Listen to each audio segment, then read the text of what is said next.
এটা হচ্ছে হাঁসের মাংস আর এটা হচ্ছে ব্রয়লারের, 2 রকমের মাংস খাইতেছি আজকে। আজকে পেট ভরি খাবো, কোনো কথা না। অনেকদিন পরে খাইতেছি না, আজকে চেটে পুটে খাবো। চেটে পুটে খাওয়া তো বুঝেন আমরা, এরকম আর কি। খুব সুস্বাদু লাগে আমার কাছে মাংস খাইতে, কি যে মজা লাগে শীতকালের মধ্যে, ঠিক না? স্বাদ লাগেনি? আচ্ছা, মাংস খাইতে ভালো লাগে না? কিসের মাংস খাইতে বেশি ভালো লাগে বলো তো?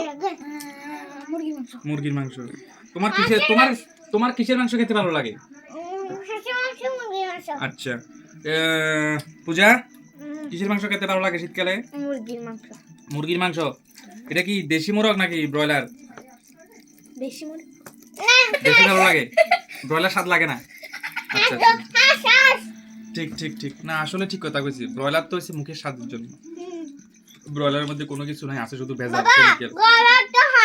হ্যাঁ, তো এখন দেশি মুরগের মাংস খাইতে তো সবাই একটু ভালোবাসে, ঠিক আছে, তা আমিও ভালোবাসি, আমিও আর ব্যতিক্রম না।